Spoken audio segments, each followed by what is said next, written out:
We're Hassani and Danielle Pettiford, and we're a real couple with real problems who almost called it quits.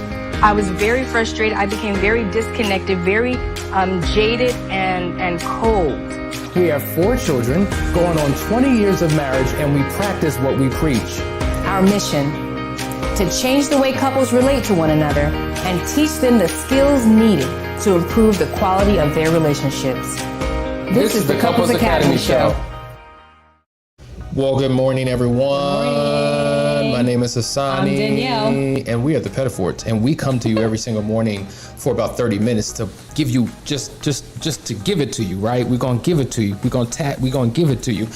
We're talking about relationship Q&A today. We've been in the flow the last couple of days. You've been putting your questions in and we've been answering your questions. It's been overwhelming. So we said, let's just go with the flow. Let's just keep it going. Do a relationship Q&A week.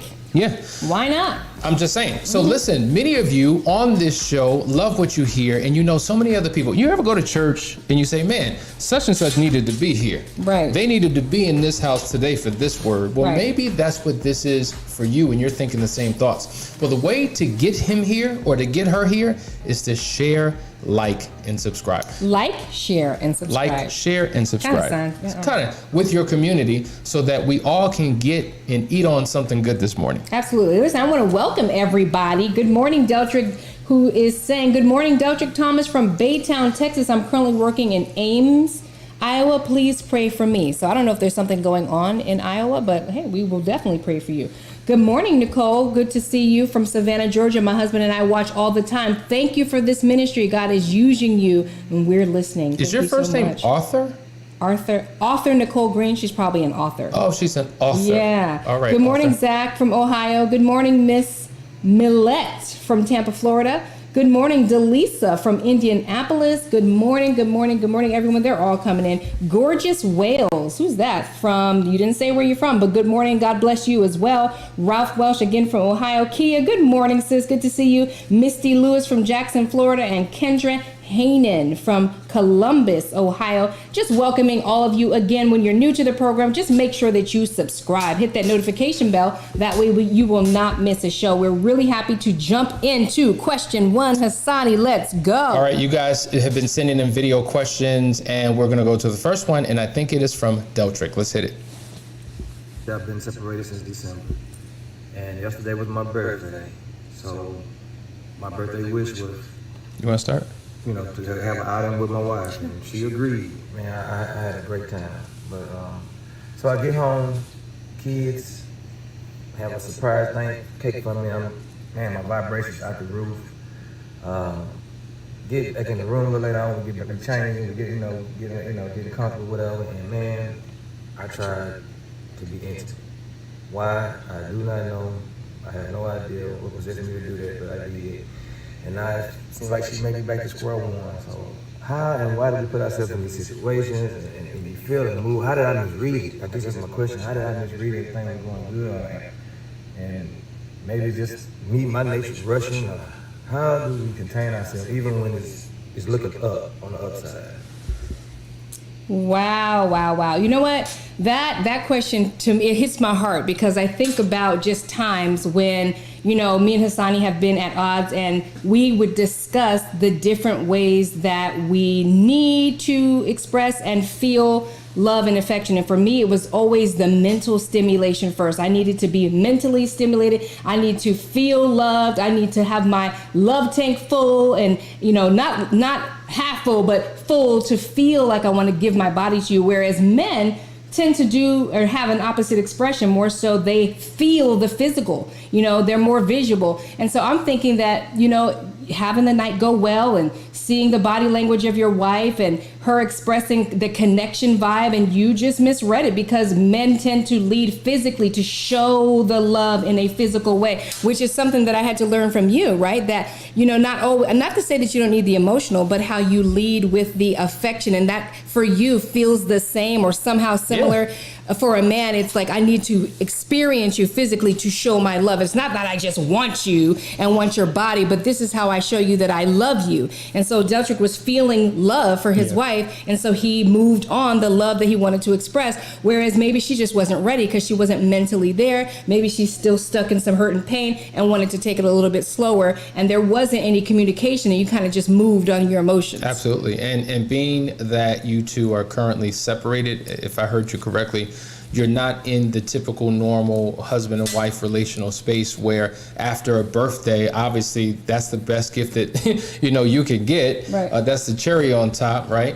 And so that's not the normal situation. You're in a separated space. You had a good time. The kids loved on you. You're in a great mood. You're in the bedroom. And I guess we interpret things because everything communicates. So right. if we're separate, but yet we're in the bedroom and we're getting comfortable, well, what I think, conventional wisdom says, oh, okay. Well, I know what a woman's thinking. A woman is thinking, oh, this is nice. Let's just cuddle and watch TV and spend time and connect and bond. And let's just be close to each other, but not sexually close to each other. Let's get intimate emotionally. And so for a man is just like, what's the point of that? It's almost like decaf coffee. Like, what's the point? Like, who drinks coffee with to not want to get the caffeine? Like, what's the point, right? So, of course, yes, we use it a lot of times as a means to an end. It's important for you, and then what we get from it is important to us, is mutually beneficial. But ultimately, at the end of the day, this is why communication is so important. This is why it's important to set clear expectations and have a good understanding of what is and what is not. And because you're separated, I don't know if you have clear ground rules or parameters, or if there's a plan in place in terms of restoring the relationship and moving forward, if you're on the same page. There's so many different factors that are involved to determine whether something like this would be appropriate or considered an egregious violation to your partner. And so fine, you've misstepped, right? You've taken a step back. You're not at ground zero. It's not all the way to the beginning and it's worse. No, you can get back up and keep on going. You're course correcting along the way through trial and error. And guess what? This is a blip, but we can use this as leverage to make a quantum leap forward. That's why we need to connect, brother. Yeah. We need to connect. Absolutely. You know what time it is. Mm-hmm. You want to go to a question here, or you got another one? No, go to it. Okay. So, Delisa says, I've asked my husband about counseling here and there. I don't want to nag, but would it be wrong to tell him that I can't move forward with him if he doesn't do the counseling? I don't want to force him. Now, Delisa, you put 3 comments in here, and they all say something slightly different. You've asked him to do it, and he hasn't done it, I think, since 11/20/20. Mm-hmm. The point is, sometimes we're waiting for our spouse to do something before we get involved and take the lead on doing something, and I get that. But if he said he's willing, but he's slowing his feet down and he's not willing to take that initial step, take the initial step. Period. Because guess what? If you had to initiate it, I know you feel some type of way about it, but if it results in you two getting into a better place, then go ahead and do it. And in terms of, should I make counseling a prerequisite for moving forward? Absolutely, unless you want to sign up for more of the same. And that's the thing. So many people want to keep the marriage, but they're not willing to work on the relationship within the marriage. And so your relationship stays exactly the way it always was. So what would be the motivation in anybody signing up for more of that? And so doing more of the same will get you more of the same. Absolute. There's another comment here from JG. My husband had a one-night stand out of town for work and blamed the alcohol, but then he was on a dating app a couple of months, as were his co-workers, for fun. Is it his job? Should he quit for me?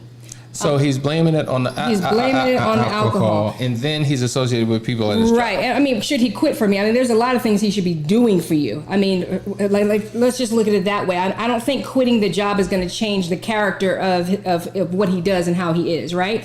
Yes, he should be willing to do specific things to set boundaries up, but I don't think that him leaving the job is going to do a darn thing. Right now, this man is showing that he does not have the right character. And that's where the work needs to get done. That's why you need to come. I know we say it all the time, right? Get yourself some powerful counseling. Yeah. But it's like, I feel like a broken record on these things. Sometimes we kind of sit in a relationship where we know it's broken, we know it's not working, and we just do nothing.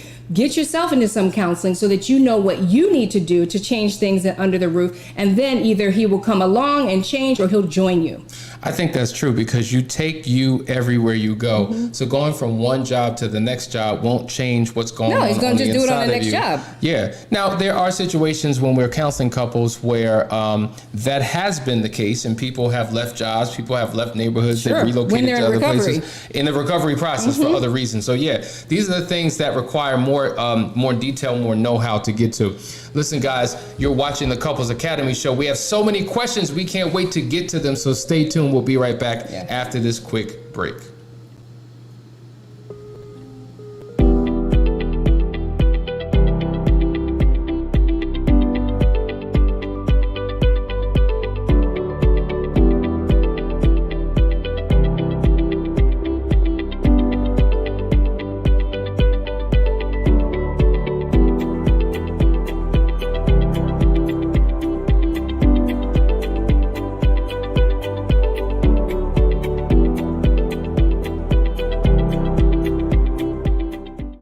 Got one from JG on social media.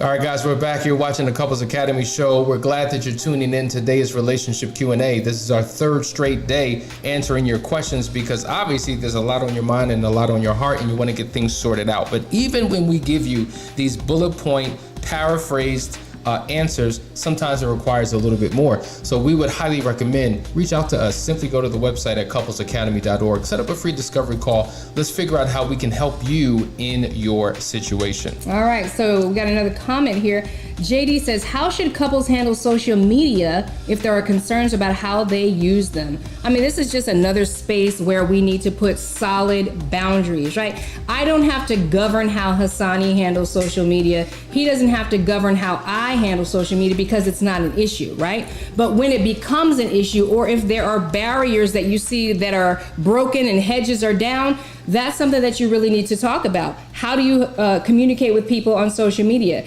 Dating and flirting and all this is huge right now. There's a lot of infidelity that's going on right there in front of you on social media. Emotional affairs are taking place right in front of you. These are character issues in the person, right? So that's one issue. But then there are ways to handle how you talk on social media. I'll never forget years ago when one of my ex-boyfriends reached out to me on Facebook years and years ago, and we were just communicating, shooting the breeze. He knew about Hassani, congratulating me. Hassani had a major problem with that. He is my ex-boyfriend. Why am I spending my energy, giving my words, time, and effort towards an ex-boyfriend? See? So it's those kinds of things that we need to talk about to set up boundaries, because if it's not good for the couple, then it's not good for the individual. There it is. Another question. Misty, I'm laughing at you. I'm laughing at you right now. How do you find good counseling?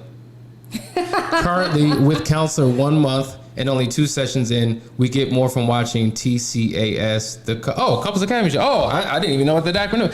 Listen, Thanks for the acronym. I got a call today. TCAS. I got a call today right before the show from somebody from Tennessee. Yeah. Going through a situation with his wife, and after about 10 minutes of talking, I'm like, well, do you have a question?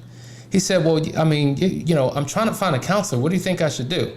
I said, that would be like going into a hospital and asking them for a recommendation on who you should see. Or going to Burger King and asking, do y'all got burgers? Joker, you are in a hospital. We have a slew of physicians. Right. You've come to the place asking for a recommendation to go somewhere else. So, Misty, what are you talking about right now? I don't even know you right now. You are like an alien to me right now. You're tuning in and you're getting... Somebody else called it so funny. They said in the last 2 years, we've gone to counseling. For the last 2 years. I said, well, how many sessions in the last 2 years? Oh, about 2. I said, wait a minute, you've gone to 2 sessions in 2 years, once a year. And I said, well, have you watched more than 2 episodes of our show? Yeah. I said, we're your counselors. What are you waiting for? So call Couples Academy. Let's get started. Because if where you're going isn't working, then try something different. Because if you're doing more of the same, you're going to get more of the same. All right. Oh, Lord. Go to one of these questions. All right, we got a question from Alicia Mobley. How do I get off the crazy cycle? My husband cheated and we're working on things, but I'm exhausted from the emotional struggles I go through. Yes, and usually in the very beginning of that relationship, during the discovery phase, that's when it typically happens. because there's so many things that are coming at you, so many details that you're finding out about, and there's emotional ups and downs. It feels like a roller coaster, and that's why you got to get grounded, and that's why you got to seek your healing. Before you can even focus on, do I want to stay, do I want to go? Well, if you're vacillating back and forth and you don't know what you want to do, focus on your healing first. Yes. Because when you're in an unhealthy space, you're going to make an unhealthy decision. Right. When you're in a healthy space, is a lot different. And Danielle, you do the phenomenal job. Why are you laughing? What are you laughing at? I'm reading questions. I don't even know the question you just read because I'm reading questions. That's why we tag. So you got to go to the next one because I don't even know what you said. Okay, right no now. problem. But the point is, what I would recommend you do: pray, meditate, Right. breathe, journal. Right? There's got to be a process for your self-healing and self-care. Because when you begin to balance out your feelings and your emotions and not have flooding thoughts or emotionalized thoughts, it helps to keep you in a much more calm state to be able to deal with your situation. There are a number of books that you can read. One of the things that Danielle recommends all the time is something called Healing is a Choice. And it talks about how you can begin to heal and to get over the excuses in the midst that you've given yourself that prevents you from doing so. Yes. All right, let's okay. go to the next one. right. Gail Barcelonia says, is ghosting an effective way to get my spouse back from a cheating relationship? And ghosting would be is that a basically millennial disappearing. term? Yeah, Oh, it's okay, like okay. disappearing. It's like, you know what, fine. You in that relationship, deuces, I'm out. Yeah. I'm going over here. And I mean, so I don't know if you're married. I don't know if you're single. I don't know what the status of your relationship is. But what I will say is there's a phenomenal book by James Dobson entitled Love Must Be Tough.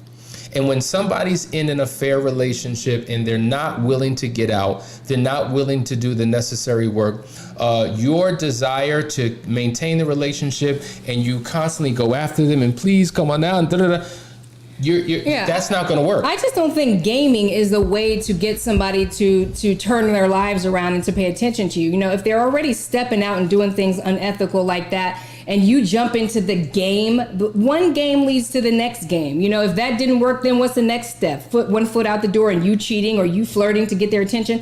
That's so toxic. That's the behavior that now you're tit for tat. He does this, you do that. Instead, you need to figure out if this relationship is worth fighting for. I think that's the biggest thing. We deal with folks who are married, who are engaged, who are dating, and some of these relationships are so toxic. If you haven't gotten married yet, to me, it's a red flag right there. Like, why step into something where the foundation of the thing pretty much dictates what it's going to be in the end? Instead, look at what you're dealing with right now. Figure out if this is something worth fighting for, and if it is, get into a healthy fight, which means you working on you and strengthening you. Once you're strengthened and once you're grounded, then you start making better decisions. Yeah, and while he's in this affair relationship and while you're making the decision to fight in a healthy way, you got to put boundaries around yourself. So there's certain things that are not going to happen while he's not going to get the best of both worlds. He's not going to be out there in the street and then gets the benefit. Oh, no absolutely way. not. No way. And this is something like what's going to happen is you, with a knee-jerk reaction, are going to figure out what you are going to do, what you're not going to do. And sometimes you're working against your own best interest. And it's not a healthy pathway that you're taking. That's why you got to continue to learn and research and figure out a healthy approach to turn the entire situation around. Until he changes, you got to work on you doing the right thing to change the dynamic of your relationship. With a T, somebody said out there.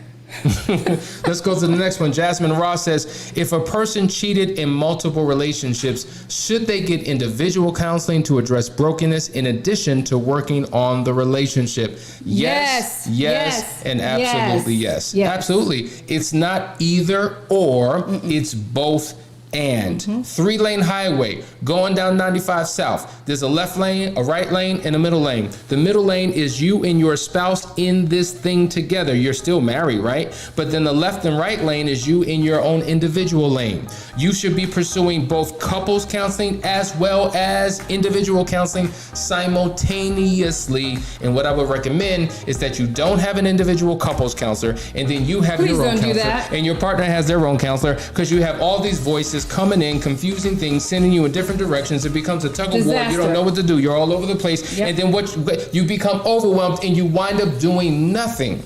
So when two people, a team work with you as a couple, they're working with you as a couple and individually to get you over that hurdle to move you forward into a successful relationship. I hope this is making sense. You done said a word. I hope y'all took notes on that. Well, we got a couple more words. We got one more segment. We'll be right back. This is the Couples Academy Show.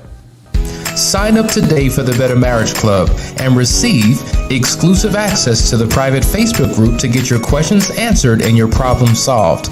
Access to our marriage library of live seminars. Watch the Couples Academy Daily Show. Call the help hotline for laser coaching. Get our weekly action guides and receive a private one-on-one call with one of our marriage coaches. To join the Better Marriage Club, simply text MARRIAGE to 973-490-4668. Join today. Your marriage deserves it.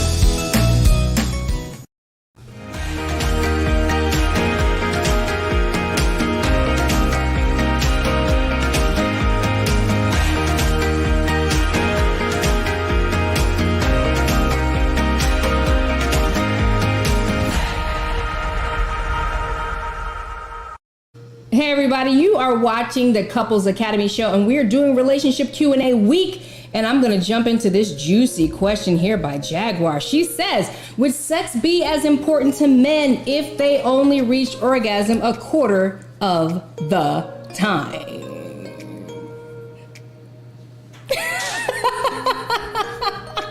Hold on. Sila. No. Let the music play. No. Let the music play. No. I get your point. Thank you for saying no. I get the point. He does get the point. I think we all get the point. We all get the point.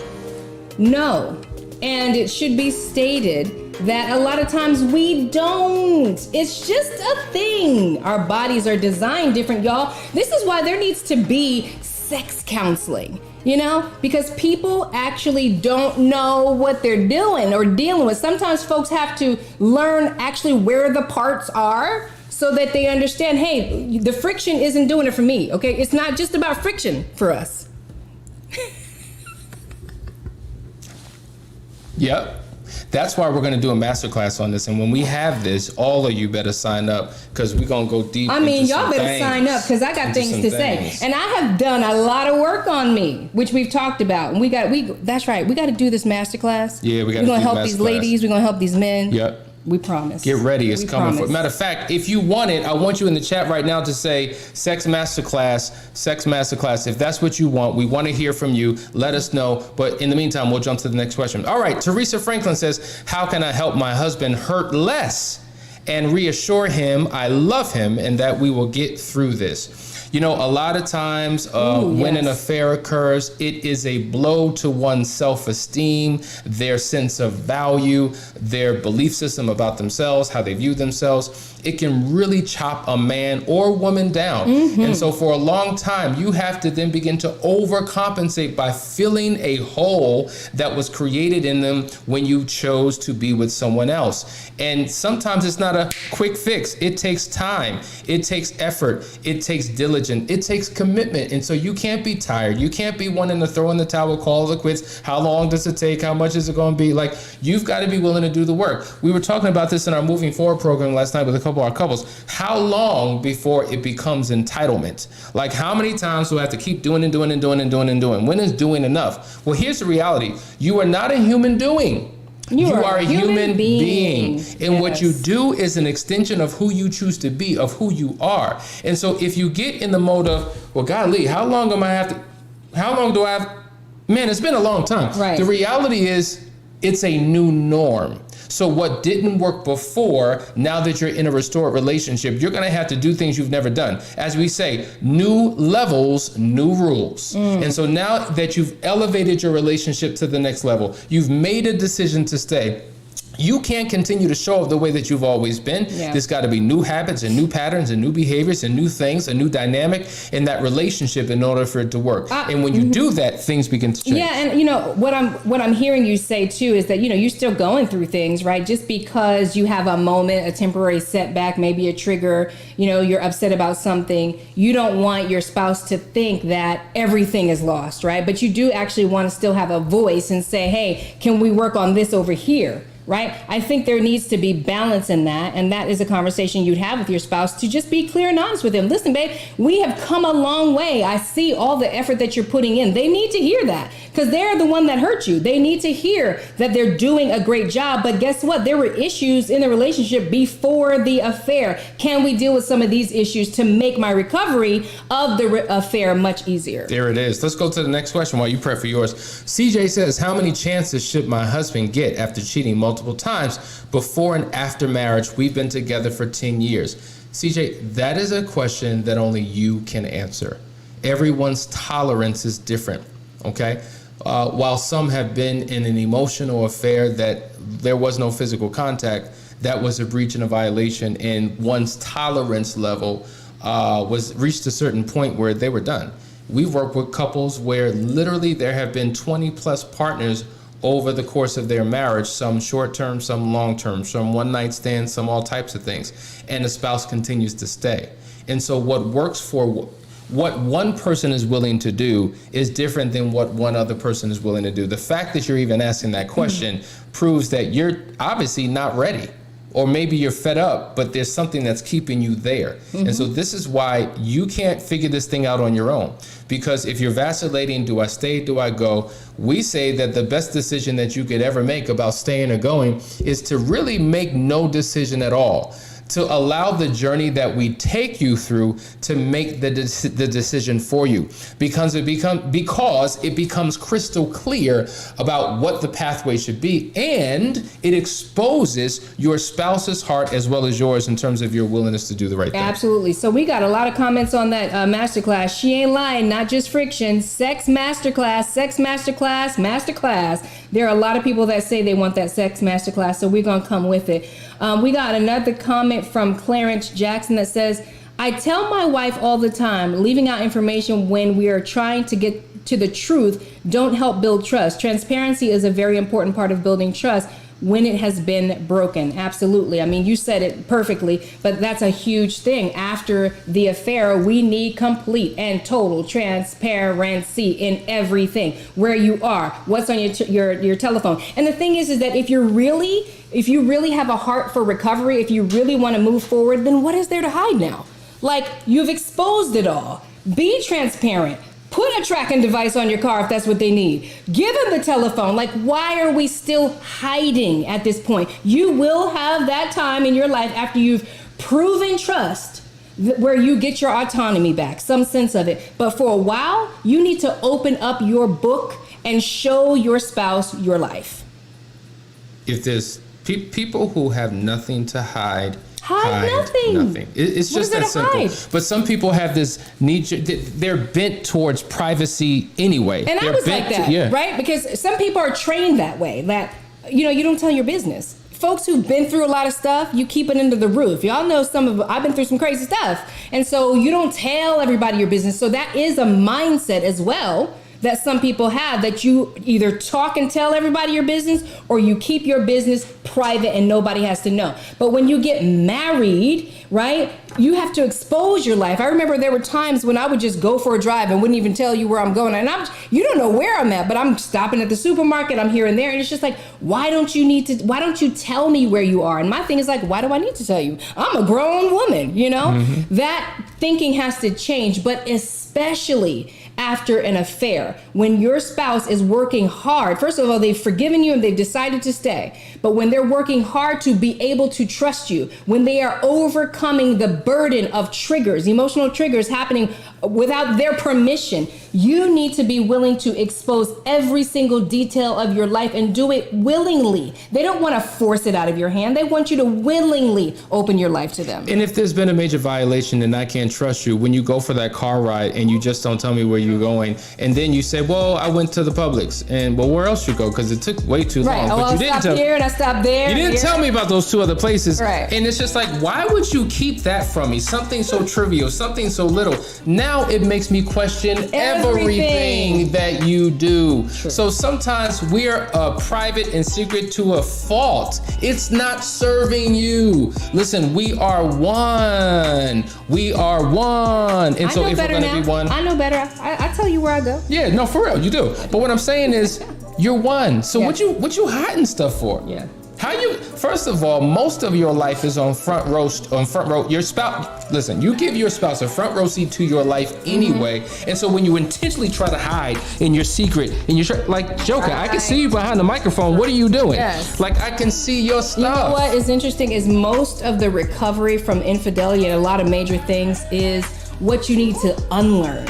Not so much what you need to learn, but it's the unlearning part, because most of this is habits destroying us. You have these habits that you've been carrying around forever and you don't want to let go. And if you want to recover, you got to let go. You have to radically depart from habits and mindsets and behaviors and cycles that do not serve you. Yeah. If you want this relationship to work, you got to do something different. Period, point blank. You've been watching the Couples Academy show. Stay tuned tomorrow because we have a whole lot more questions. If we didn't get to yours today, we will get to it tomorrow. Listen, like, share, and subscribe. We love you guys. We'll see you in the AM. Take care. If you would like to be a guest on our show, or if you're interested in one of our restoration programs, contact us today at couplesacademy.org.